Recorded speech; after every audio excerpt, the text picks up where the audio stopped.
¿Qué tal? Buenas noches, bienvenidos a una emisión más de Luciérnagas. Hoy, en esta emisión número 20, vamos a hablar acerca de lo que sucedió hace 50 años en la Ciudad de México, en el Estadio Olímpico de Ciudad Universitaria, exactamente el 16 de octubre de 1968, hace 50 años, donde Tommy Jerry Smith y John Carlos hicieron historia al levantar el puño negro en protesta por las condiciones que se vivían en Estados Unidos. Vamos a hablar de eso, de las Panteras Negras, del movimiento de liberación de los afroamericanos en Estados Unidos y las afroamericanas, y un poco más lo que tú quieras conversar con nosotros. Envíanos tus preguntas, tus comentarios, recuerda, comparte y reacciona para que más compañeros y compañeras se sumen a la resistencia. Vamos a la cortinilla y volvemos. Luciérnagas, luciérnagas, luciérnagas. El espacio para la discusión de las ideas, para alejarnos del ruido mediático y encontrarnos entre los comunes.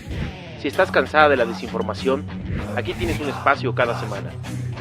Si estás viendo esto, eres la resistencia. No estás sola.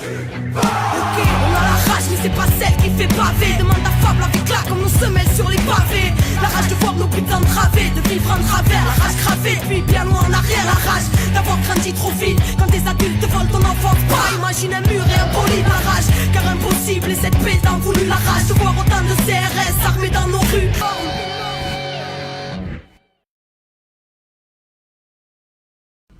Ya estamos de vuelta en esta transmisión número 20 de Luciérnagas. Decíamos, se adelantábamos en el intro. Vamos a hablar hoy de lo que sucedió el 16 de octubre de 1968. El martes pasado se cumplieron 50 años. Y para eso hemos invitado al compañero Pedro, que ya nos acompañó en la pasada emisión, hace 2 programas, y hoy nos vuelve a acompañar para que hablemos acerca de lo que pasó en CU en 1968. Pero previo a esto, Pedro, buenas noches. Buenas noches. Que nos pudieras comentar qué condiciones había en Estados Unidos en esta década de los 50, 60 y previo, que permitió el surgimiento de movimientos como Panteras Negras y una serie de movimientos por los derechos civiles de los afroamericanos.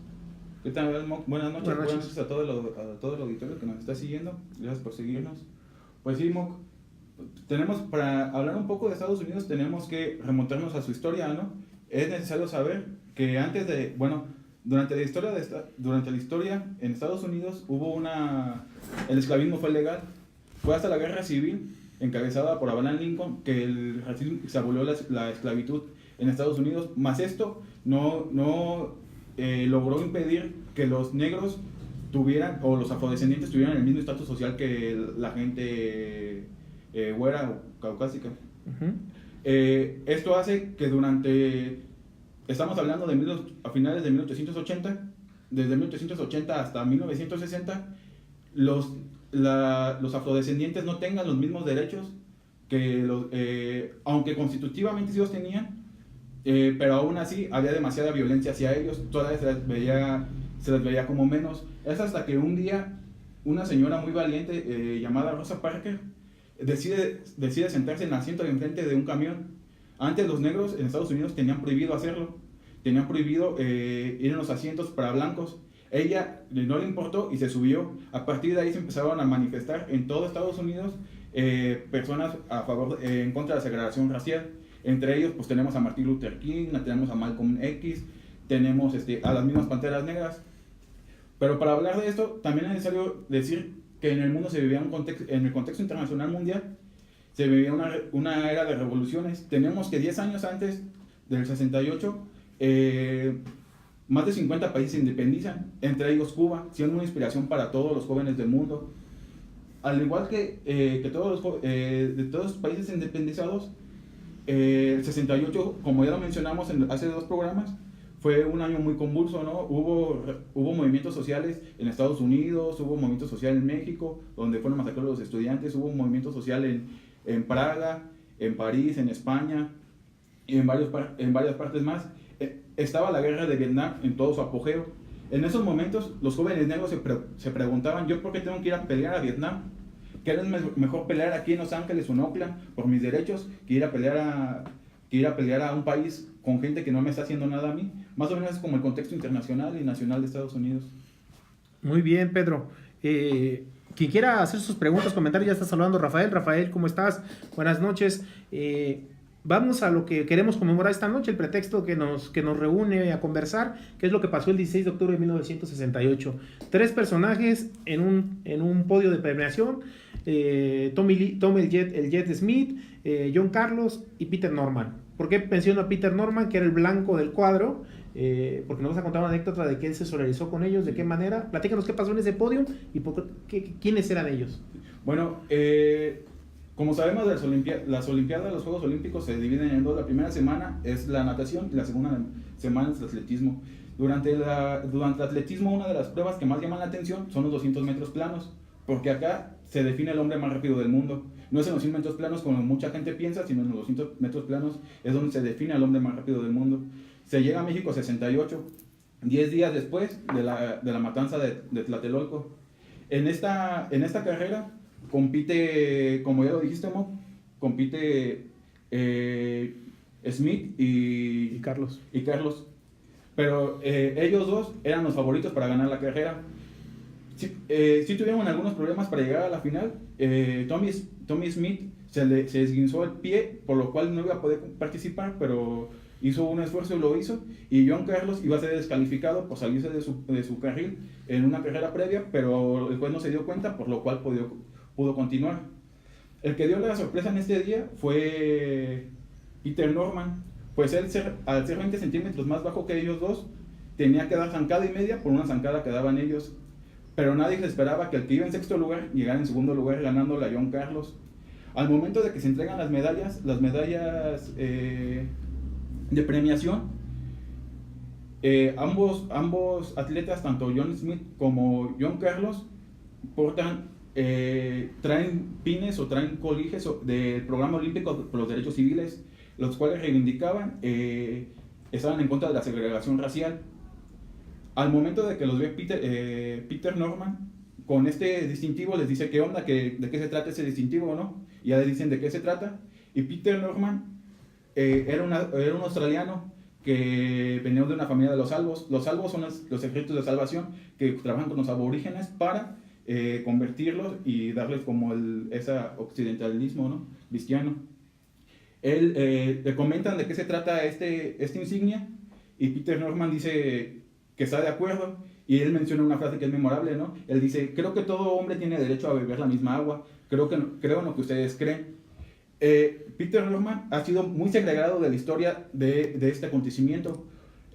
Tanto John Smith como John Carlos, Tommy Smith como John Carlos, tienen una estatua en la Universidad de San José, California. Él no está ahí. Peter Norman, al momento de hacer esto, es rechazado en su comunidad australiana, tan así que no lo dejan participar en Múnich 72. Cuando son las Olimpiadas de Sydney 2000, no es invitado a la inauguración, siendo el atleta más rápido que había tenido Australia, o que tiene Australia hasta el momento, no es invitado a la inauguración. En 2006 muere. Tanto Tommy como John viajan a Australia y levantan el féretro porque en solidaridad con el atleta. Esta historia la revela su sobrino, quien hace un documental. En 2012, el Parlamento australiano le pide perdón y en 2009 el Comité Olímpico Internacional declara el 9 de octubre, que es el día que muere Peter Norman, como el Día del Atletismo Mundial. Es un dato sumamente interesante. Por el otro lado tenemos que Tommy Smith y John Carlos, que son dos atletas afroamericanos, al momento de que ganan el primer y tercer lugar correspondientemente, suben al podio, cada uno con un guante en una mano. Cada uno trae un guante en una mano distinta porque a John Carlos le perdieron sus guantes. Peter Norman le sugiere que cada uno use un guante en una mano, y cuando suena el himno nacional estadounidense, ellos levantan el puño cada uno y bajan la cabeza en señal del Black Power, del poder negro. No sé. Sí, me gustaría que ahí, ya que entraste al tema de los Black Panthers, entremos un poquito en eso. El lema de los Black Panthers era todo el poder al pueblo. Era un movimiento que, digamos que en la historia de Estados Unidos es el movimiento que más ha preocupado en la época contemporánea a los organismos de inteligencia de Estados Unidos, por su vinculación no solo con el tema de los derechos civiles, sino con una ideología comunista y socialista de los Black Panthers. ¿Tú qué nos puedes aportar sobre este movimiento en Estados Unidos? Mira, el Black Panther nace a partir de que existe una violencia policial muy represiva hacia los afrodescendientes, específicamente en California. En California y específicamente en Oakland, se empiezan a organizar y ven que en el Código Civil, tanto en el Código Civil, en el Código Penal, de Oakland, como en la Carta Magna de los Estados Unidos, está permitido portar armas. La diferencia que en el Código de Oakland, si portas un arma la tienes que traer a la vista. Entonces ellos nacen como las panteras negras de las autodefensas. Es decir, ellos traían armas para defenderse de la brutalidad policíaca. Y es por esto que se empiezan a volver famosos, porque traían armas así a la vista, ¿no? Como en Estados Unidos puedes comprar cualquier arma. Claro. Solamente con que no tengas antecedentes penales, ellos traían cualquier tipo de armas. Se empiezan a volver muy famosos. Ellos adoptan el nombre de panteras negras, porque dicen que son como una pantera. O sea, si tú atacas una pantera no te va a hacer nada. Pero si eres reiterativo, la pantera te va a atacar. Entonces ellos agarran el nombre de panteras negras. Hay un juicio muy famoso en el cual buscan quitarle las armas a los afrodescendientes en California. Al terminar este juicio, dan una rueda de prensa y esta noticia se vuelve nacional y se empiezan a formar comités de las panteras negras prácticamente en todo Estados Unidos, y se empiezan a dar cuenta que los problemas de segregación racial son iguales en California, que en Miami, que en Nueva York, que en Boston. Entonces en todo Estados Unidos empieza a existir la convulsión a favor de los derechos civiles, que te digo, no solamente eran ellos, ¿no?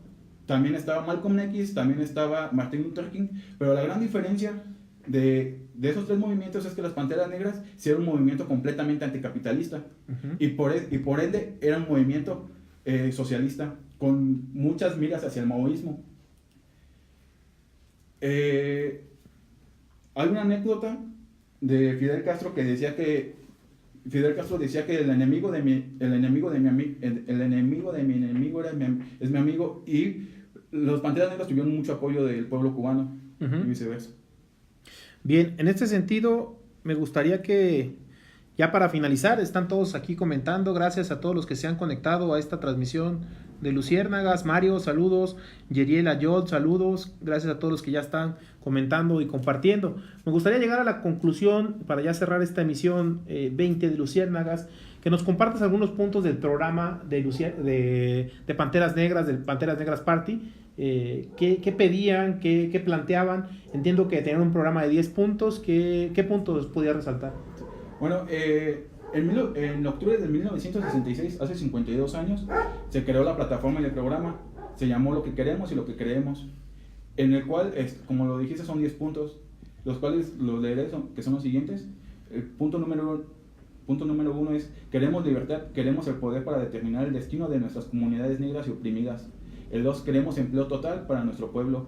El 3, queremos el fin del robo a nuestras comunidades negras oprimidas por parte del capitalismo. 4, queremos viviendas decentes que sean adecuadas para albergar seres humanos. 5, queremos una educación decente para nuestro pueblo que revele la verdadera naturaleza de la sociedad decadente de Estados Unidos. Queremos una educación que nos enseñe nuestra verdadera historia y nuestro papel en la sociedad actual. Número 6, queremos atención médica completa, gratuita para todos los negros y oprimidos. Número 7, queremos el fin inmediato de toda la brutalidad policial y los asesinatos contra el pueblo negro y todos los oprimidos dentro de Estados Unidos. Número 8, queremos el fin inmediato a todas las guerras de agresión. Número 9, queremos la liberación de todos los negros y personas oprimidas que se encuentran recluidas en las prisiones locales, estatales y federales. Número 10, queremos tierra, pan, vivienda, educación y el control sobre las tecnologías modernas por parte de las personas de la comunidad. Este programa, si bien lo sacan en 1966, es hasta 1966, es hasta 1969 que lo empiezan a llevar a cabo. En 1969 empiezan a poner comedores comunitarios, primeramente en California, después se los llevan a Nueva York, y es cuando el gobierno de Estados Unidos realmente ve un problema con esta organización, porque está creciendo, y están creciendo de una forma organizada, y lo están haciendo bien. Es por esto que J. Edgar, que es el encargado del FBI, a través de la COINTEPRO, que es como una policíaca de Estados Unidos, empiezan a rastrear a los Panteras Negras, empiezan a matar a algunos líderes y, según datos estadísticos, de los 300 casos que llevó la CONTEPRO, 250 eran contra los Panteras Negras. O sea, realmente fue un gran problema para la estabilidad de Estados Unidos, porque eran demasiados jóvenes los que se estaban uniendo a las Panteras Negras, que también es necesario decir que las Panteras Negras no solamente eran afrodescendientes, claro. había todo tipo de razas dentro del movimiento. ¿Tú cuáles creerías que son los principales aportes de este movimiento, no solo a su época, sino en la actualidad? Por ejemplo, un grupo que seguimos tú y yo, Red Propaganda, reivindica iconográficamente a los Panteras Negras, y en general tiene una gran influencia en los jóvenes de ahora este movimiento. Es decir, ¿qué grandes legados dejan Panteras Negras para ti? Creo que es algo muy interesante lo que hace Panteras Negras, porque por lo general nos cuentan una historia de Estados Unidos, una historia que no es esto, ¿no? Si estudiamos un poco de historia, nunca nos cuentan que en Estados Unidos hubo movimientos sociales tan fuertes y tan importantes, movimientos de latinos que se levantaron por mejores condiciones de trabajo, movimientos de afrodescendientes que se levantaron igualmente por sus derechos. Es muy interesante que en el corazón del capitalismo realmente hubo un grupo de jóvenes que pudieron destabilizar el sistema. Para mí se me hace realmente interesante, y es tan interesante que este Día de las Panteras Negras hoy en día, 2018, y a partir del 2012 se ha venido regenerando, tan así que ya existe un nuevo partido de las Panteras Negras, y con los acontecimientos del 2014 en Ferguson, donde reprimieron a afrodescendientes, se están creando ahora el movimiento Black Lives Matter, ¿no? Ajá. Las vidas de los negros también valen. Entonces, por un lado podemos ver que pese a todas las luchas que se han dado en Estados Unidos y que llegó un presidente negro a la Casa Blanca, realmente los derechos civiles no existen para ellos, pero por otro lado podemos ver que se está organizando la gente, y es tanto la organización que, por ejemplo, que ahora que está Trump como presidente de Estados Unidos, los jugadores afrodescendientes de la NFL durante un largo periodo, cuando estaba el himno nacional estadounidense, se hincaban, ponían rodilla en tierra en contra de las políticas de Trump, antimigratorias y racistas. Claro. Pues gracias, Pedro, por haber estado esta noche con nosotros para tocar acá someramente, y que ojalá motive para que ustedes, la intención del programa Luciérnagas es que después de esto ustedes vayan, investiguen más, encuentren más sobre los movimientos que vamos mencionando. Gracias por habernos acompañado. Saludos a todos los que están conectados, Rafael, Roberto, saludos a todos que siguen integrándose a esta transmisión. Me gustaría que cerraras con una conclusión final y ya terminamos el programa, Pedro. Pues sí, bueno, traía otros datos a ver si quieres mencionar, que creo que también sería como interesante mencionarlos. Uh-huh. Sobre el deporte negro en Estados Unidos, que siempre como los deportistas negros siempre han sacado como esta casta, uh-huh, por los derechos. Tenemos el caso de Jesse Owens, que fue el medallista, el atleta más rápido del mundo durante Berlín 36, cuando Hitler quería tener el hombre más rápido del mundo. Jesse Owens le hizo cara y le ganó y le levantó el puño ahí en su estadio en Berlín. Después de eso, tenemos que el presidente del Comité Olímpico Internacional, que fue Avery Brundage, que era un estadounidense que era prosemita, fue el que castigó a Smith y a Johnson por haber hecho este levantamiento. Pero años antes, en 1960, a Muhammad Ali le retiran la medalla por haberse opuesto a la guerra de Vietnam y por no haber ido a combatir a favor de Estados Unidos. En ese momento, Muhammad Ali, antes Cassius Clay, decide cambiarse el nombre. Dice: ¿yo por qué me tengo que llamar con un nombre que me han impuesto los imperialistas o los colonos? Yo me quiero llamar como se llama mi pueblo. Y entonces cambia el nombre de Cassius Clay a Muhammad Ali, convirtiéndose así en una figura más icónica de lo que es. También tenemos el caso de Bill Russell, que era un basquetbolista que igualmente dejó las duelas por estar en contra de la segregación racial, o Jim Brown, que era un futbolista de americano. Y te digo, siempre ha existido esta resistencia desde los ligada al deporte, claro. Pues gracias, Pedro, por habernos acompañado esta noche. Gracias a todos los que siguieron esta emisión número 20. De verdad, buenos datos. Gracias por habernos acompañado. Ahí está la resistencia ligada al deporte, la resistencia que ha resumido en este hecho que queríamos rescatar el 16 de octubre de 1968 en la Ciudad de México, en el Estadio Olímpico de Ciudad Universitaria. 2 hombres, Tommy Smith, John Carlos, acompañados por Peter Norman, en solidaridad con una chapa en la parte del corazón, solidarios contra la segregación racial que se vivía en Estados Unidos. El partido Panteras Negras fue el heredero de las ideas de Malcolm X.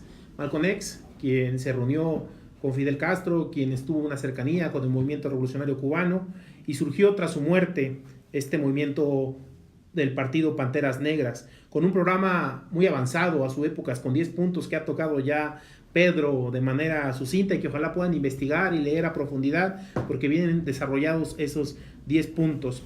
Llevaron programas de mejoras de la calidad de vida de sus comunidades donde estaban el movimiento de Panteras Negras. No solo era un movimiento armado, como se les quiere hacer ver, cuando en 1969 el FBI los nombra el enemigo público número 1 de Estados Unidos. Era un partido que estaban construyendo una base social a lo largo y ancho de Estados Unidos. Hoy pues, esta de Luciérnagas número 20 sirve para homenajear a las y los integrantes de las Panteras Negras. Nos vemos la próxima emisión de Luciérnagas, nos vemos en 8 días. Gracias por haber estado en esta transmisión. Si vieron esto, recuerden, son la resistencia y no están solas. Nos vemos en 8 días.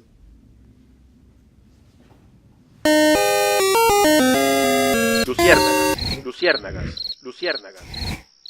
El espacio para la discusión de las ideas, para alejarnos del ruido mediático y encontrarnos entre los comunes. Si estás cansada de la desinformación, aquí tienes un espacio cada semana. Si estás viendo esto, eres la resistencia.